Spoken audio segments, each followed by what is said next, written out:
시청자 여러분 안녕하십니까? 뉴스9 윤정호입니다. 트럼프의 관세 전쟁 여파로 올해 우리 경제가 0.7% 성장에 그칠 거란 암울한 전망이 나오고 있습니다. 버팀목이었던 수출은 휘청이고 내수도 소비 심리가 살아나지 않아 침체의 늪에 빠졌습니다. 상황이 이렇게 되자 정부가 올해 첫 추경 규모를 예정보다 2조 원 정도 늘렸는데요. 내수 활성화와 민생 안정이 시급하다는 판단 때문입니다.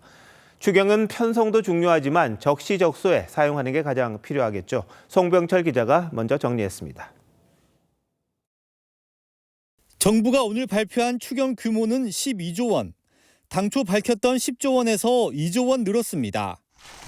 특히 정부는 민생 대책 예산에 가장 큰 규모인 4조 원을 배정하면서 어느 때보다 추경 집행이 시급하다고 강조했습니다. 이번 추경은 무엇보다 타이밍이 중요합니다. 추경안이 최대한 빠른 시간 내에 통과될 수 있도록 국회의 초당적 협조와 처리를 간곡히 부탁드립니다. 우선 소상공인에게는 공공요금과 보험료 납부에 사용할 수 있는 지원금을 지급합니다. 1인당 연간 50만 원 수준입니다. 소비가 20여 년 만에 최악의 상황이라는 점을 감안했습니다. 지금 현 시점에서는 코로나 때보다도요 매출이 한 20% 이상 더 떨어졌으니까요. 지금 최악이에요, 최악. 소비자에게는 지난해보다 카드 사용액이 많을 경우 그 증가분의 일부를 온누리 상품권으로 돌려주기로 했습니다. 재해 재난 예산도 3조 원 배정해 산불 진화용 중대형 헬기를 6대 새로 도입하고 진화 차량과 드론도 추가합니다.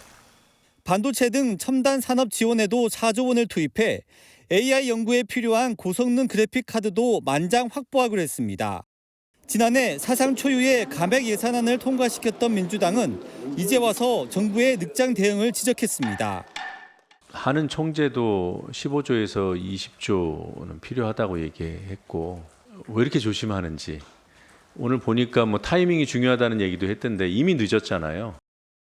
50일 내에 추경이 국회를 통과해 집행되지 않으면 경기 부양 효과가 현저히 떨어질 거란 우려가 나오는 만큼 신속한 집행이 어느 때보다 절실하다는 지적입니다. TV조선 송병철입니다.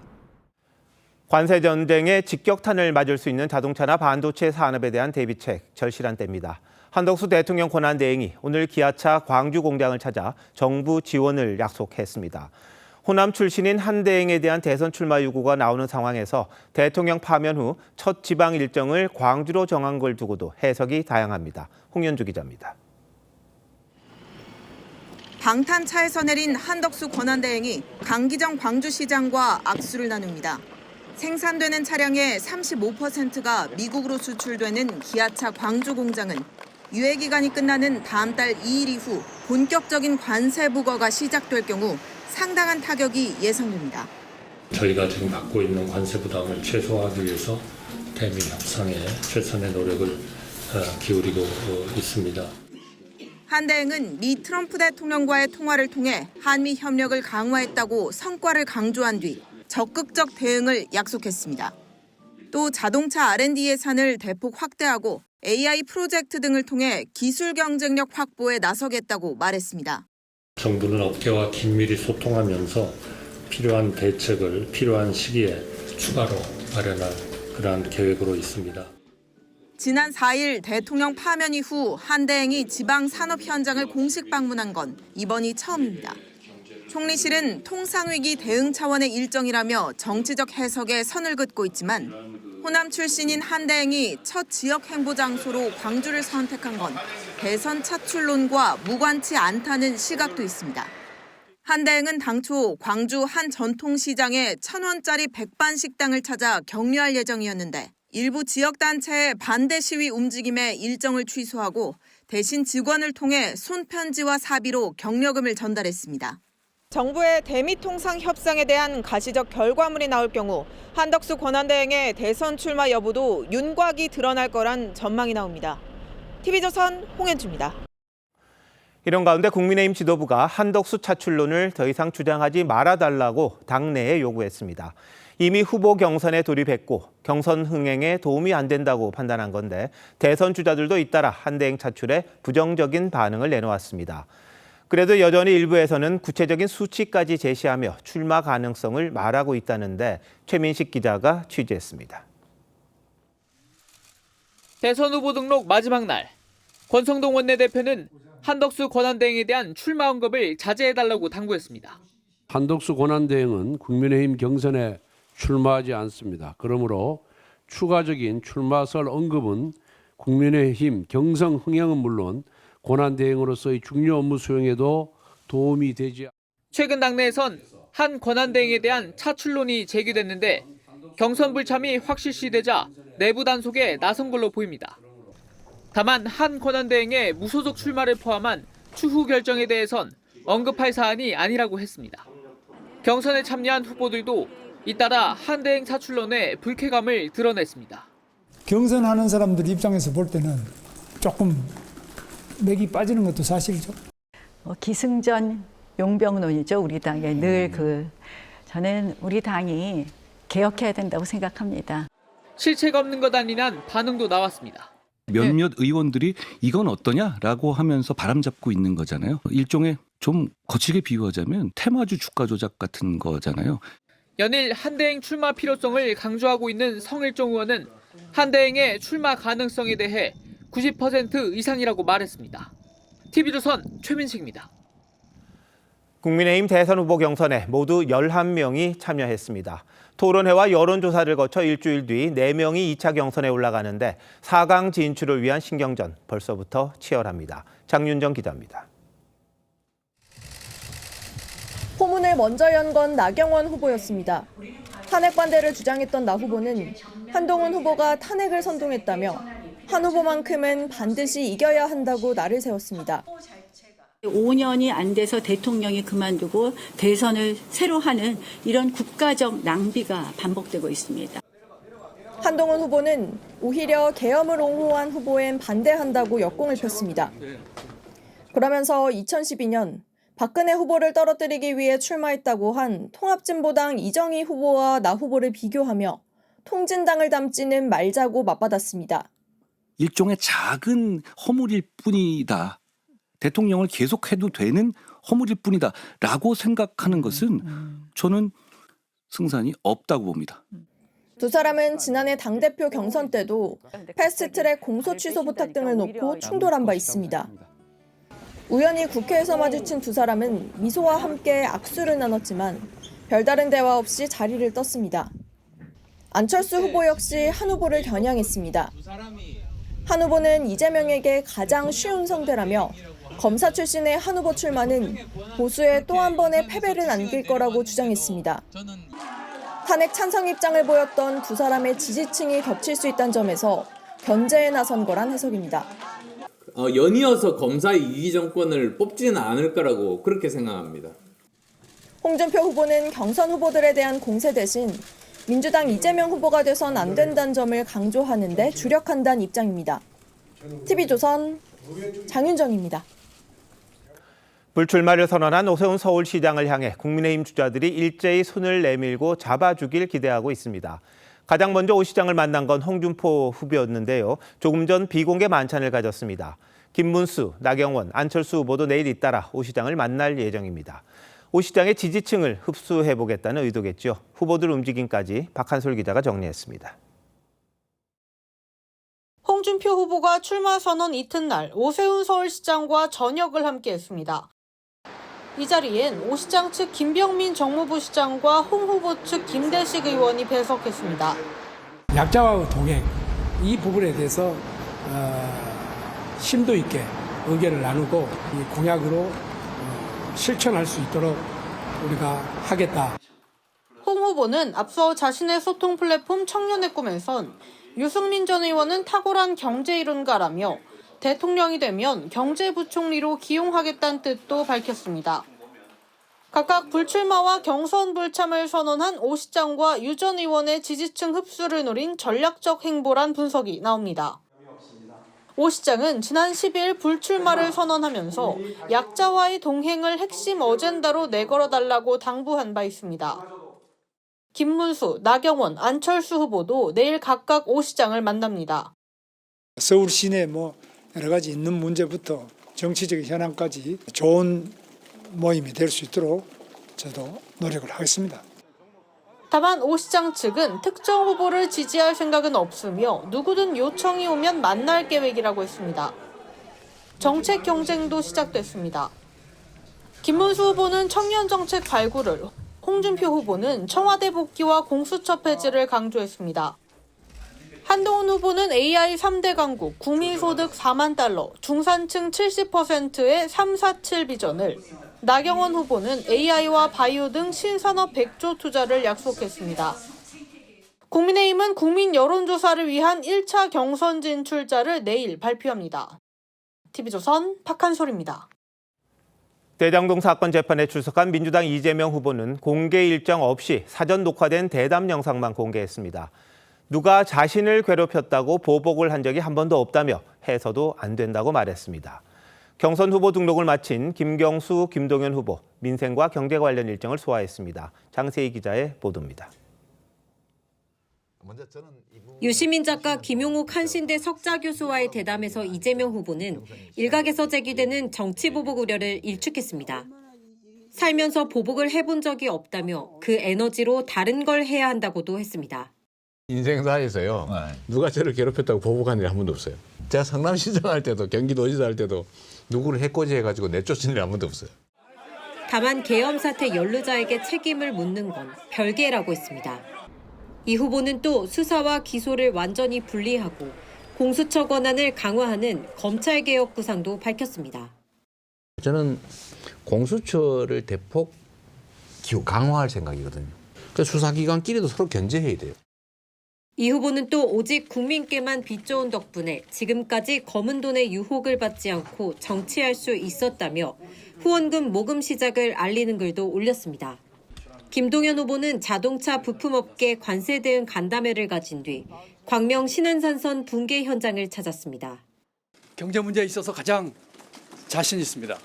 당당하고 또 정직한 경제 대통령 되도록 하겠습니다. 김경수 후보는 자영업자들을 만나 애로사항을 들었습니다. 이 민생 문제에 대해서 해답을 내놓는 선거가 돼야 되는 거 아닙니까? 국가적인 위기에 대한 해남도 중요하겠지만 당장 힘들고 어려운 분들에게 해법을 내놓고. 김동연 후보는 이재명 후보를 겨냥한 듯 어차피 대통령은 국민이 뽑는다며 어대명이 아닌 어대국을 강조했고 김경수 후보는 선의의 경쟁을 약속했습니다. TV조선 장세희입니다. 민주당과 국민의힘 모두에서 경선에 참여하지 않는 대권 주자들이 잇따르면서 제3지대 가능성에 주목하는 눈길이 많아졌습니다. 실제로 이들 간 물밑 교류가 시작된 걸로 파악했는데요. 이번 대선에 상당한 변수가 될 수도 있다는 해석이 있습니다. 어느 정도 움직임이 있는 건지 황정민 기자가 보도합니다. 민주당을 탈당한 이낙연 전 총리 등이 주축이 된 새미래민주당이 오는 17일 개헌연대 집회를 계획 중입니다. 새미래 측은 국민의힘과 민주당에서 각각 경선 불참을 선언한 유승민, 김두관 전 의원에게도 집회 참석을 제안한 걸로 알려졌습니다. 실제 참석할 경우 구상 수준에 머물렀던 제3지대 연대에 시동이 걸릴 거란 전망도 나옵니다. 국민의힘 주자들은 이들을 포함한 이른바 반-이재명 연대를 공공연히 주장하고 있습니다. 김문수, 홍준표 후보는 이재명 후보를 이기기 위해선 힘을 합쳐야 한다고 했고 다른 후보들 역시 선거연대가 불가피하다는데 대체로 동의하는 분위기입니다. 개혁신당뿐만 아니라 민주당의 반-이재명 세력들도 같이 해야 이건 막을 수 있을 것으로 나는 봅니다. 반면 민주당은 제3지대 빅텐트는 실체가 없다며 견제에 나섰습니다. 지금 나가신 분들의 대권 당선 가능성 모든 여론조사에서 희박하기 때문에 저는 큰 바람이 없다. 민주당은 2017년 박근혜 전 대통령 탄핵 뒤 사례를 언급하며 반명연대 실현 가능성이 낮다는 입장입니다. 당시 보수 진영을 중심으로 반문재인 연대가 거론됐지만 결국 무산돼 홍준표, 유승민, 안철수 후보가 모두 출마한 걸 지적한 겁니다. TV조선 황정민입니다. 각 당의 대선 주자들을 만나보는 순서. 오늘은 국민의힘 안철수 의원 모셨습니다. 어서 오십시오. 네, 안녕하십니까. 안녕하십니까. 자, 오늘 등록을 마감했어요. 11명이 나왔는데 많은 분들이죠. 근데 우리 안 의원님이 국민의힘 후보가 꼭 돼야 한다. 어떻게 말씀하시겠습니까? 저는 저만이 이재명 대표를 이길 수 있는 유일한 후보라고 생각합니다. 네, 그럼 어떤 식으로 이기시려고 하십니까? 저는 이재명 대표에 비해서 정말 여러 가지 장점이 많습니다. 네. 제가 그중에서 5가지만 말씀드리겠습니다. 간단하게. 네. 우선 첫 번째로는 저는 도덕성에서 비교할 수 없을 정도로 우위에 있습니다. 그다음 또 두 번째로는 여러 가지 분야에서 전문성이 있습니다. 저는 의사였었고, 그다음에 또 기업가였었고, 그다음 과학자였었고, 그다음에 경영자, 그다음에 또 대학 교수, 네. 그리고 또 정치인을 역임했습니다. 네. 그러니까 저 같은 사람이 이런 그 의료 대란 문제라든지 또는 AI 산업을 발전을 시켜서 어떻게 하면 우리나라 경제를 발전시킬 수 있는지 거기에 제일 적임자라고 그렇게 생각합니다. 네. 그다음에 또 세 번째로는 중도 확장성을 저는 제일 많이 가지고 있습니다. 실제로 지난 1월 23, 4일 중앙일보와 갤럽에서 조사를 한 바가 있는데요. 20, 30대들 대상으로 조사를 해보니까 그중에서 이재명 대 이제 우리 후보 7명 중에서 제가 제일 많이 이겼습니다. 20, 30대 다 이겼고 30대 같으면 50대 31 정도로 20 정도로 이긴 그런 후보입니다. 그다음 또 네 번째로는 저는 노블리스 오블리주를 실천한 후보입니다. 제가 정치하기 훨씬 전에 이미 절반에 대한 그 재산을 기부를 했고요. 네. 그다음에 또 지난 아시겠습니다만 2020년에 제 목숨 걸고 코로나 의료봉사 가지 않았습니까? 네, 그러셨죠. 그리고 또 마지막으로 5번째는 지금은 세상이 워낙 복잡하다 보니까 이제는 과거를 다루는 법률가가 필요한 때가 아닙니다.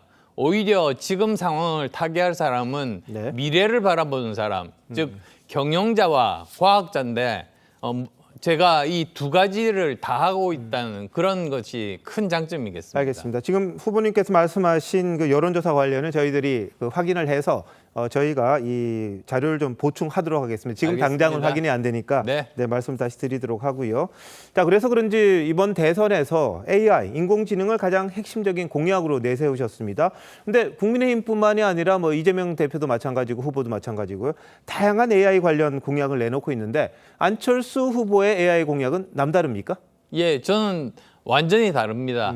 우선은 저는 세계에서 두 번째로 AI 기본법을 이번에 통과시켰습니다. 네. 사실 제일 처음 통과시킬 수도 있었습니다만 지난 21대 때 파행에 그치는 바람에 할 수 없이 이제 22대 올라오면서 바로 통과시키면서 두 번째로 통과를 시키게 됐죠.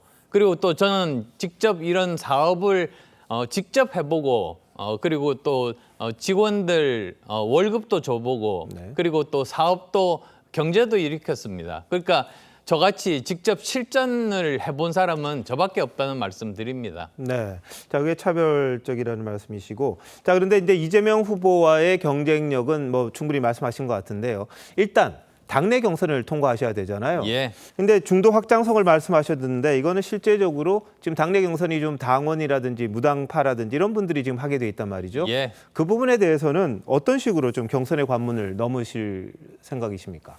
저는 그 당원분께 호소드리고 싶은 것이 그 후보를 뽑으실 때 가장 중요한 기준을 누가 이재명을 이길 수 있는가 거기에 두고 이제 선택을 하시는 것이 그게 옳은 방향이라고 봅니다.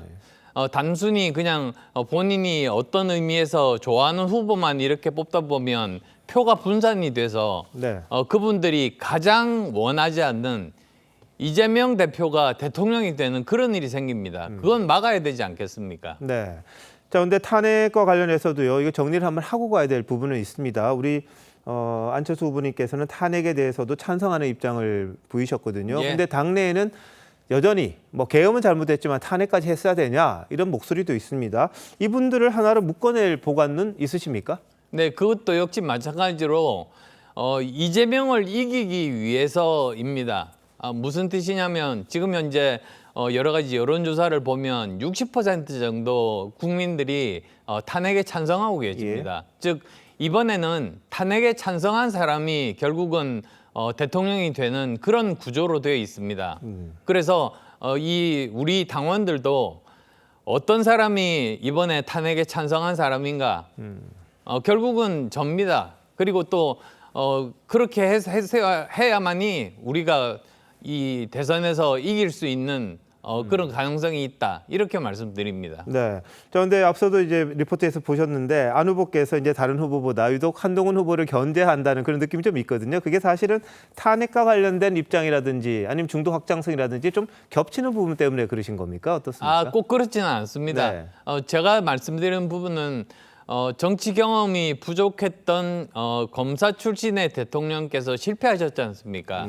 근데 우리나라 국민들이 연이어서 또 정치 경험이 부족한 이 검사 출신을 뽑지는 않을 거다. 그런 걱정해서 우려해서 드리는 말씀입니다. 알겠습니다. 내일 오세훈 서울시장 만나시잖아요. 그렇습니다. 그런데 오세훈 시장도 그렇고 유승민 전 의원도 경선 불참을 선언했는데 오 시장 만나는 게 나름 이유가 있을 겁니다. 이번 경선에 좀 영향이 있을까요? 저하고 오 시장하고는 굉장히 인연이 깊습니다. 우선 지난번 서울시장 재보궐선거 때 서로 힘을 합쳐가지고 우리가 서울시장을 이겼지 않습니까? 그리고 또 그 여파를 몰아가지고 정권 교체까지 했습니다. 그런 일종의 동지의식이 있기 때문에 내일 또 어떻게 하면 우리가 이번 대선에서 이길 수 있을 건지 그런 이야기들을 하고자 합니다. 네. 자, 근데 지금 당내 일부에서 이제 한덕수 권한대행에 대한 출마 요구가 좀 나오고 있다고 합니다. 그런데 이제 반 이재명 연대 뭐 빅텐트로 나오잖아요. 만약 후보가 되시면 다른 바깥에 있는 후보와의 단일화라든지 뭐 그런 것들도 염두에 두시고 있으십니까? 저는 열려 있습니다. 그러니까 반 이재명 세력이라고 한다면 제가 후보가 된다면 모든 사람들을 다 받아들여서 함께 힘을 합칠 그런 용의가 있습니다. 네. 자, 근데 단일화는 또 우리 안 후보님이 많이 해보셨잖아요. 근데 좀 후회스러운 거는 없으셨어요? 그동안에 하셨던 것 중에? 제가 솔직히 말씀드리면 한 번 있었습니다. 그게 뭐냐면 문재인 전 대통령과 단일화 시도였습니다. 예. 단일화가 실제로 된 건 아니었으니까요. 근데 문제는 그 다음에 나오는 말이 안 도와줘서 졌다. 저는 그거는 인간의 탈을 쓰고 할 말이 아니라고 생각합니다. 그러시군요. 자, 그럼 마지막으로요. 이번 대선의 시대 정신을 하나 말씀하신다면 뭐가 있을까요? 저는 국민 통합 그리고 시대 전환 그 두 가지가 가장 중요하다고 생각합니다. 알겠습니다.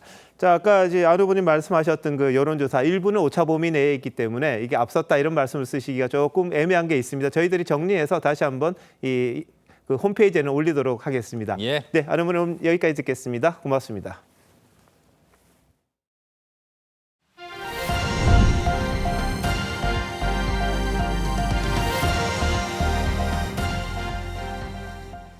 미국의 3대 전략 폭격기로 꼽히는 B-1B 랜서가 오늘 한반도 상공에 출격했습니다. 마침 북한이 도발을 감행해오던 김일성 생일에 대북 억제 능력을 과시한 건데 여기엔 어떤 의도가 담겨 있는지 차정승 기자가 보도합니다. 미 전략 폭격기 B-1B 2대를 선두로 F-35A와 F-16 등 한미 공군의 전투기들이 편대 비행에 나섰습니다. B-1B는 최대 무장이 57톤에 이르지만 최대 속도 마하 1.2로 괌 미군 기지에서 한국까지 2시간이면 날아올 수 있습니다. 유사시 한반도에 직접 투입 가능한 미국의 대표적 전략 자산으로 꼽히는데 B-1B의 한반도 투입은 올 들어 세 번째, 트럼프 행정부 출범 이후 두 번째입니다. NCG를 통해서 확장 억제 제도화가 된 이후에는 전략자산 전개 자체를 먼저 계획을 하고 거기에 따라서 움직이는. 북한이 그동안 핵과 미사일 도발을 감행해온 김일성 생일에 맞춰 강력한 대북 억제력을 과시한 걸로 분석되는데 한미는 향후 연합훈련에 북한의 핵무기 사용에 대한 대응 시나리오를 반영할 계획입니다. 지금은 북한의 핵이 유사시에 우리한테 사용될 수 있기 때문에 그거에 대한 능력을 가져야 되겠다. 하나의 구체적인 행동 절차로 들어간 거죠.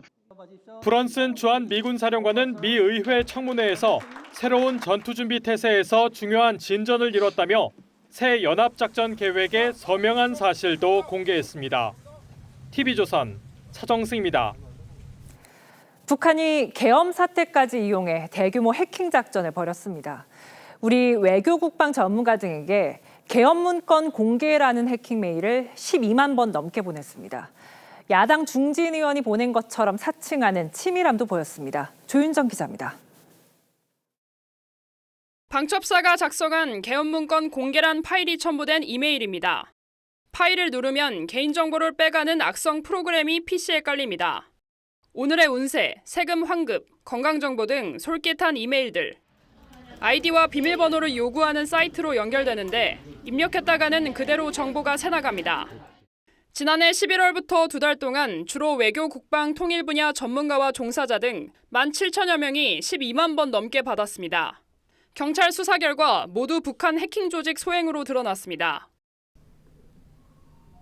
이들이 임대해서 사용한 서버를 확보해 분석해봤더니 포구나 폐지같이 우리는 쓰지 않는 북한식 용어가 다수 발견됐습니다. 120명이 개인정보를 빼앗기는 피해를 봤습니다. 피싱 페이지에 접속해서 본인의 정보를 입력하면 그 부분을 별도로 탈취를 하는.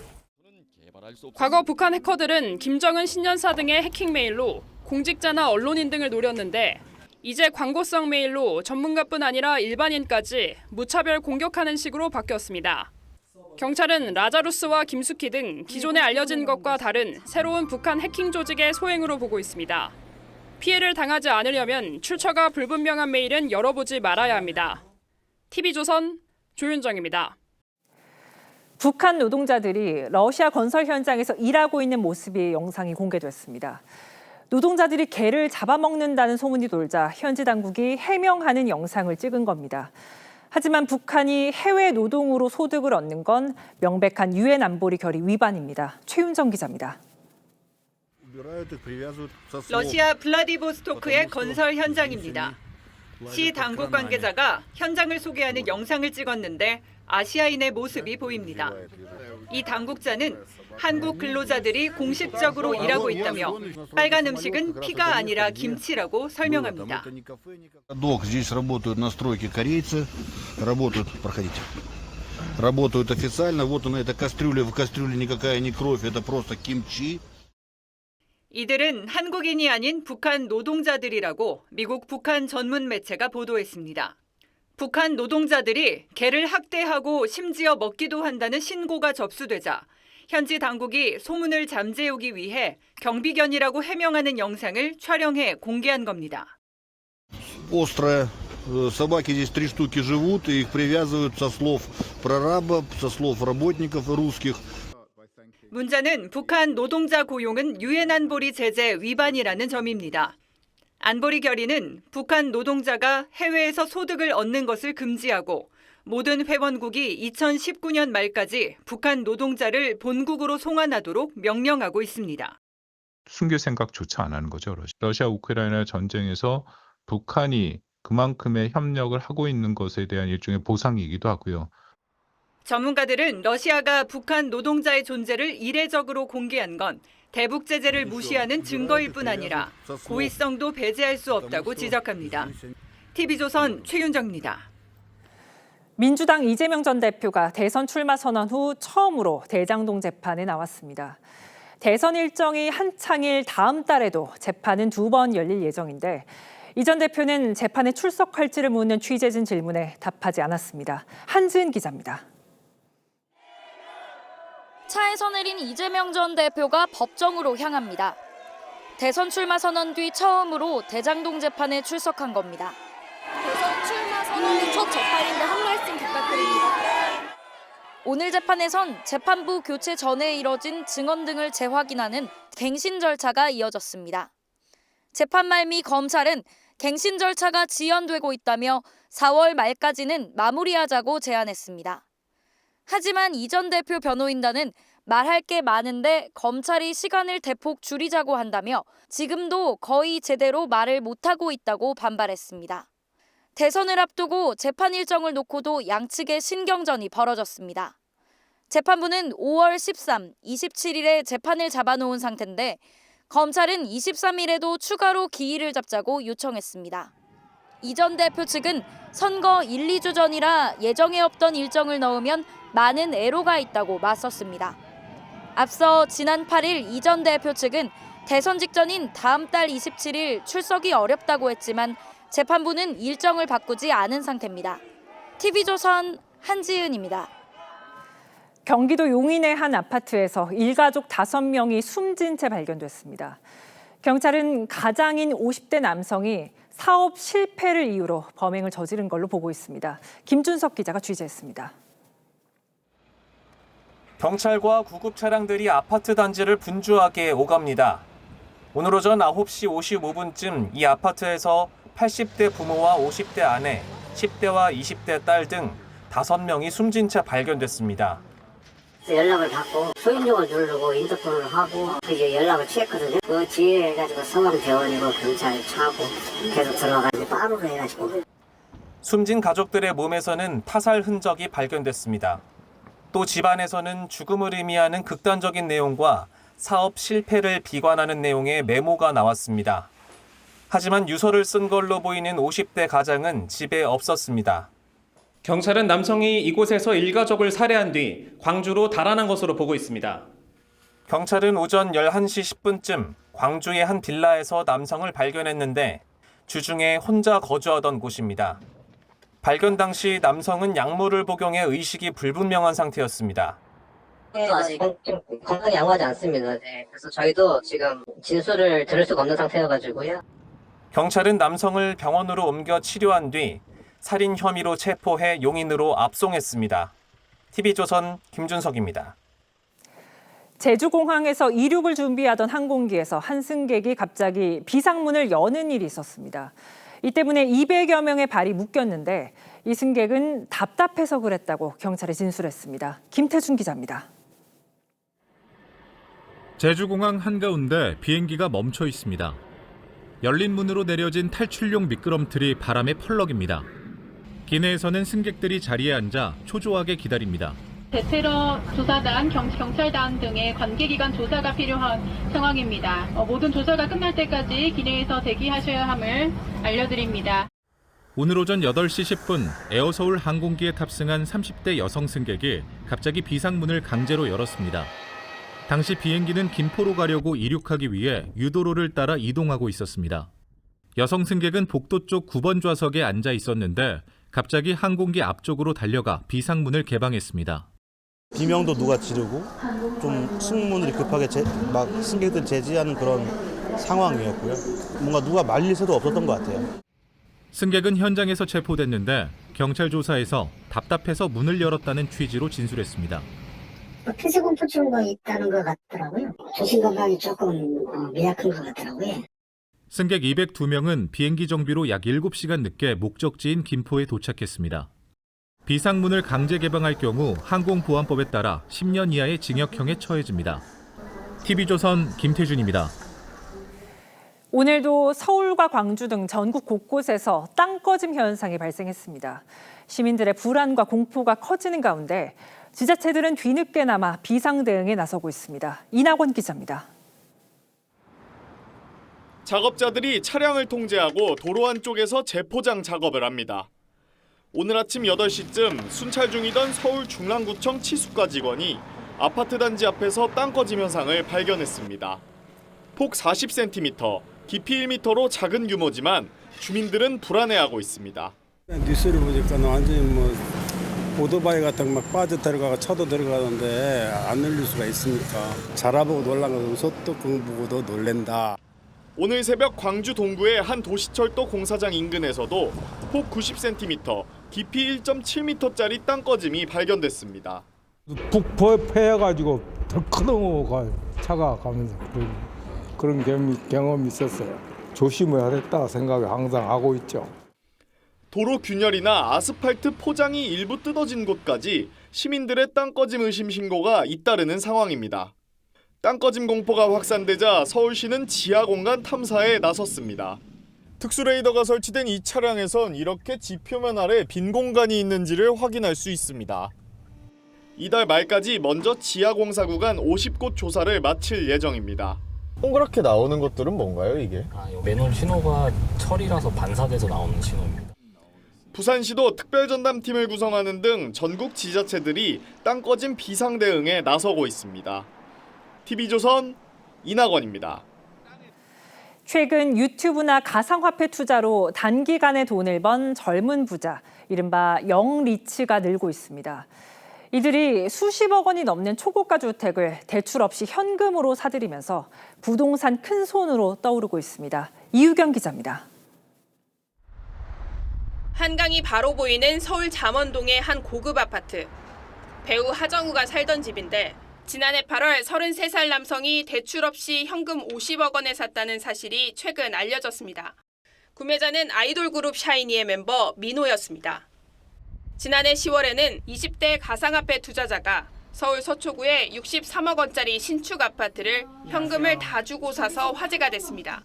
그래서 저는 이제 반포 쪽에 이제 원밸리 매수를 하고 이제 갭 투자로 전세를 주게 되었고요.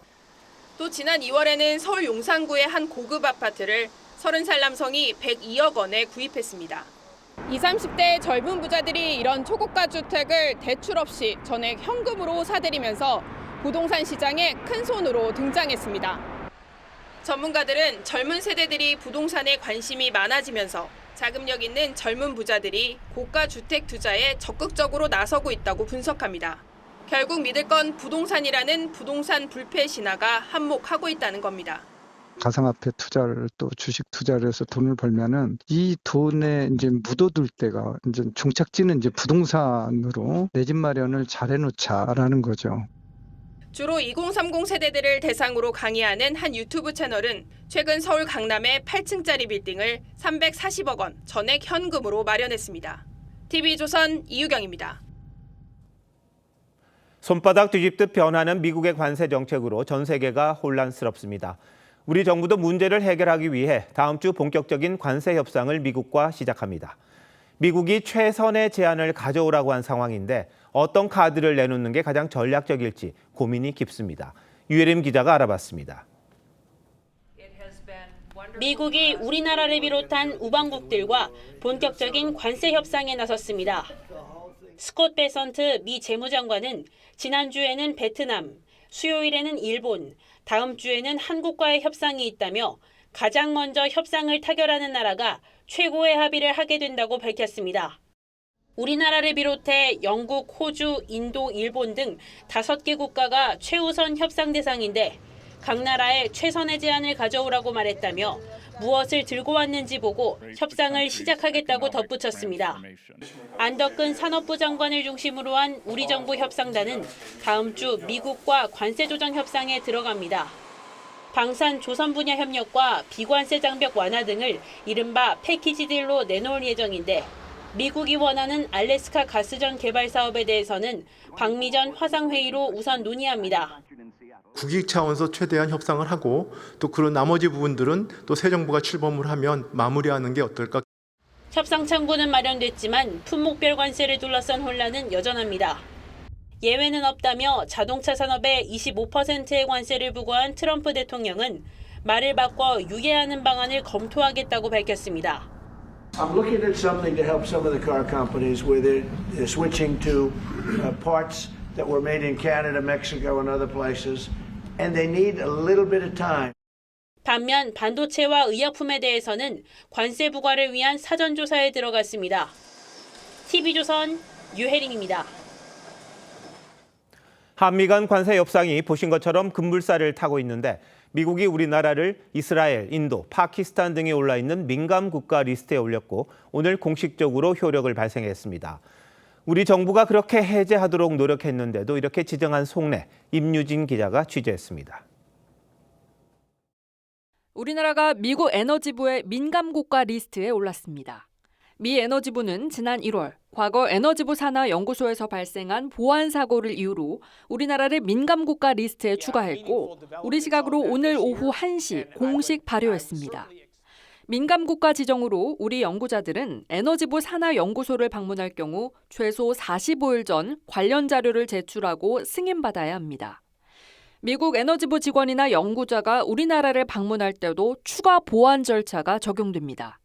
특히 새로운 협력 사업이나 민감한 보안 사안을 협의할 때 차질이 우려됩니다. 이메일이나 전화 이런 것까지 다 정부관에서 살펴보는 것이 되거든요. 새로운 과제, 특별히 좀 큰 과제, 예민한 과제 이런 것들은 하기 힘들어지는 거죠.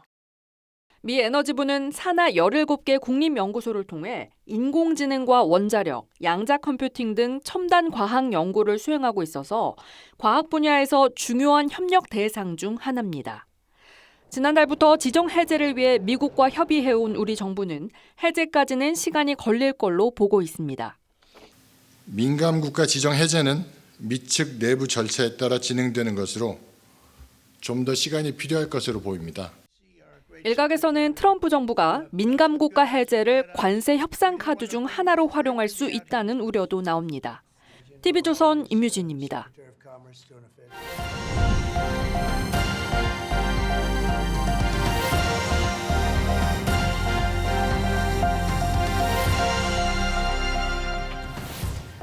보신 것처럼 봄을 맞아 도심은 새 단장에 들어갔고 거리엔 꽃들이 활짝 폈습니다.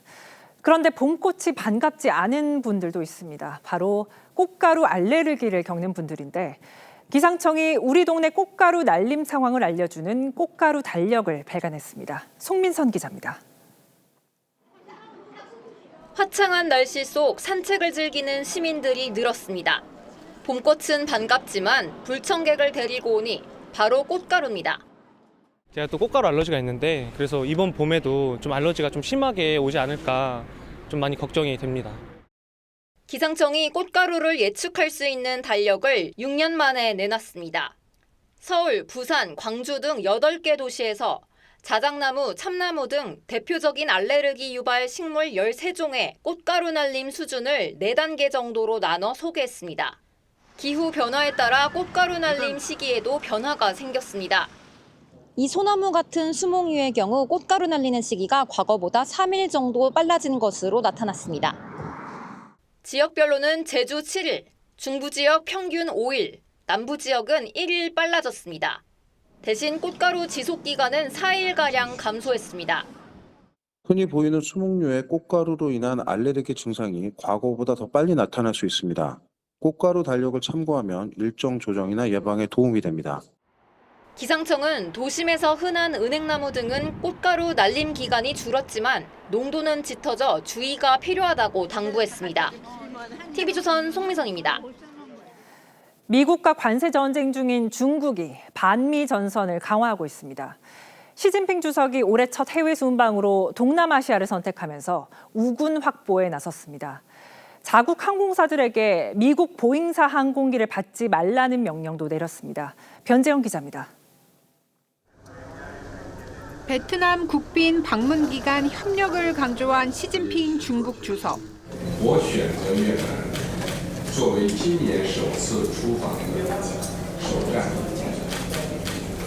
充分体现中国党和政府 일방적 괴롭힘에 함께 반대하자며 사실상 반미 연대를 주문했습니다. 시 주석은 다음 국빈 방문국인 말레이시아로 이동하면서도 일방주의와 보호주의를 돌파하자고 현지 매체에 기고했습니다. 面对外部的不确定性，中国将坚持握手而非挥拳，拆墙而非筑垒，联通而非脱钩。 중국은 연일 무역 전쟁 중인 미국에 대한 비판 수위를 높이는 데 더해 보복성 조치도 추가하는 양상입니다. 블룸버그 통신은 중국 정부가 자국 항공사들의 미국 보잉사 항공기 인수를 중단하라고 명령했다고 전했습니다. 미국산 제품에 대한 관세를 125%로 상향한 이후 관세 인상이 더 이상은 무의미한 만큼 다른 부분에서 반격 수단을 강구하고 있다는 분석입니다.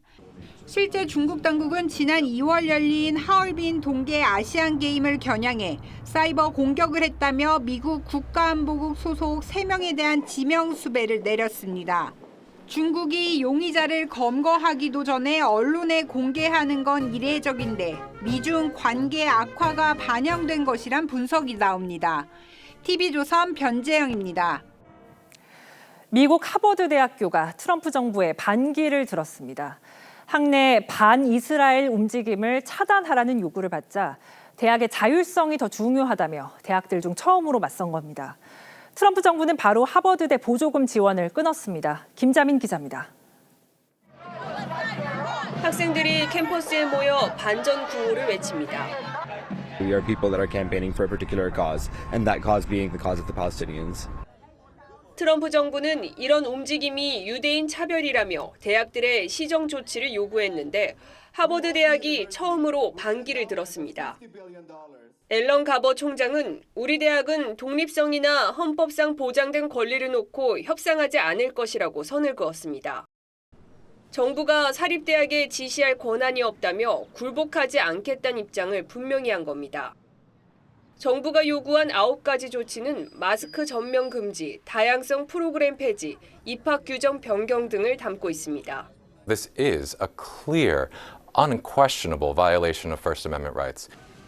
미 정부는 즉각 3조 2천억 원 규모의 보조금 지급을 중단했습니다. 대학 내 진보 색채 지우기에 나선 트럼프 정부에 하버드대가 공개적으로 저항하면서 정부와 대학 간 갈등의 분수령이 될 것이란 분석이 나옵니다. 트럼프 정부는 앞서 다른 대학들에도 유대인을 보호하지 않으면 처벌이 있을 것이라고 예고한 상태입니다. 지난달 컬럼비아대는 보조금 중단 위협에 시위 통제 강화 등 정부 요구를 수용한 바 있습니다.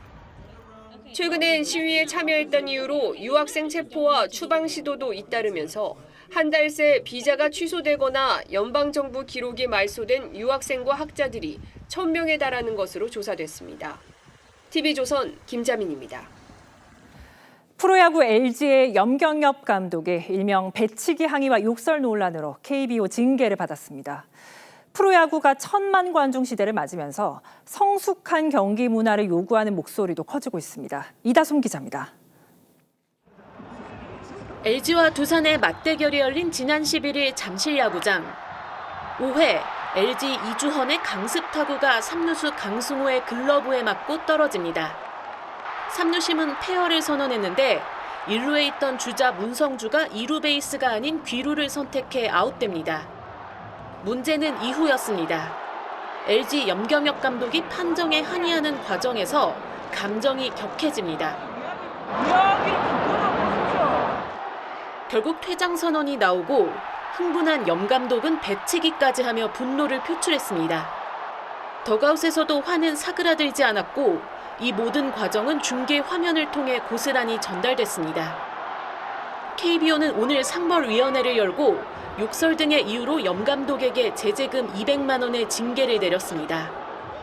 지난 10일 기아와 롯데의 맞대결에선 코칭 문제가 대두됐습니다. 기아 이범호 감독이 투수의 타임 요청과 관련해 심판에게 항의했는데 심판의 호칭이 야구 팬들에게 질타를 받았습니다. 상대를 낮추어 부르는 호칭이 부적절했다는 겁니다. 감독과 심판의 신경전은 그라운드에 재미를 더하는 요소지만 서로를 존중하는 모습도 필요하다는 목소리가 나옵니다. TV조선 이다솜입니다. 국민의힘 안철수 의원이 저희 뉴스9 출연해서 제가 가장 많이 이겼다고 언급한 여론조사의 일부는 오차 범위 내에 있음을 밝혀드립니다. A vision. I will give the people a vision of Rome and they'll love me for it. Games. 150 days of games. I think he knows what Rome is. Rome is the mob who take away their freedom and still they'll roar.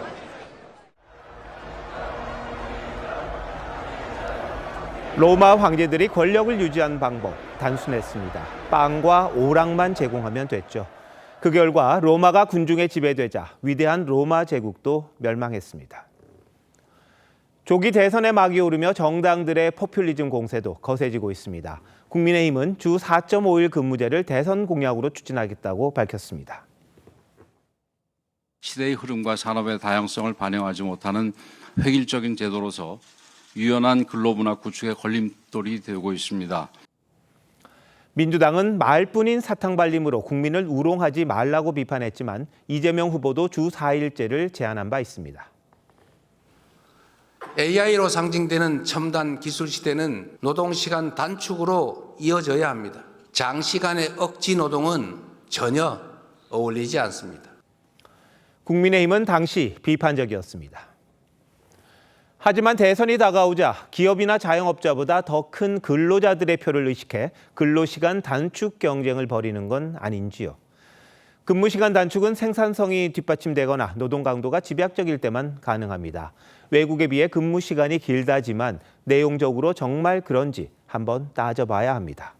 경직된 주 52시간 근무제가 한국 반도체의 위기를 불렀다는 지적도 새겨봐야겠지요. 병역 포퓰리즘은 또 어떻습니까? 군 복무 기간이 18개월로 줄면서 기초 전술을 익히기도 전에 전역한다는 하소연이 나옵니다. 보병이 다는 아니라지만 지상군 병력이 북한에 비해 3분의 1 수준이란 점 감안해야 합니다. With the best intentions, some of the worst things imaginable have been done with the best intentions. 적게 일하고 공짜 돈 받고 병역 의무도 없는 나라. 포퓰리즘이 약속하는 아주 멋진 신세계입니다. La revolución venezolana pacífica y democrática hoy es el único camino a la reivindicación de la vida del país, a la reivindicación de la dignidad del país, a la elevación de las condiciones de vida de las mayorías que están depauperadas, fueron marginadas durante mucho tiempo. 이 멋진 약속이 오늘날의 베네수엘라를 어떤 나라로 만들었을까요? 대표적인 남미의 빈곤국으로 불립니다.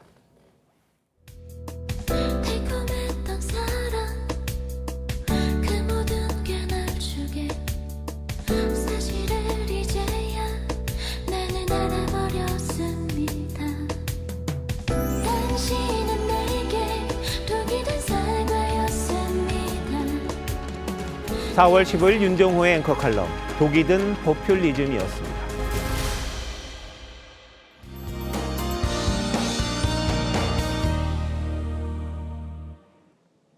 연일 흐렸던 하늘을 뒤로하고 오늘은 맑은 하늘과 함께했습니다. 부산에서는 봄꽃들이 활짝 피어나 완연한 봄을 느낄 수 있었는데요. 내일은 기온이 더 오르겠습니다. 서울의 낮 기온 22도로 5월 중순처럼 따뜻하겠습니다. 내일도 전국 하늘은 대체로 맑겠습니다. 아침까지는 내륙을 중심으로 서리가 내리는 곳이 있겠습니다. 당분간 전국 대부분 지역에서 바람이 강하게 불겠습니다. 특히 내일 오후부터 제주 산지에 바람이 강해지며 순간 풍속 초속 25m 이상의 강풍이 불겠습니다. 내일 아침 기온은 서울과 대전 6도, 부산 10도로 시작하겠고요. 내일 낮 기온은 오늘보다 크게는 10도가량 오르겠습니다. 서울과 춘천 22도, 대구는 26도까지 오르며 다소 덥게도 느껴질 수 있겠습니다. 목요일에는 인천과 경기, 강원 중남부에, 토요일에는 전국에 또다시 비가 내리겠습니다. 날씨였습니다. 4월 15일 화요일 뉴스나인 마칩니다. 시청해주신 여러분 고맙습니다.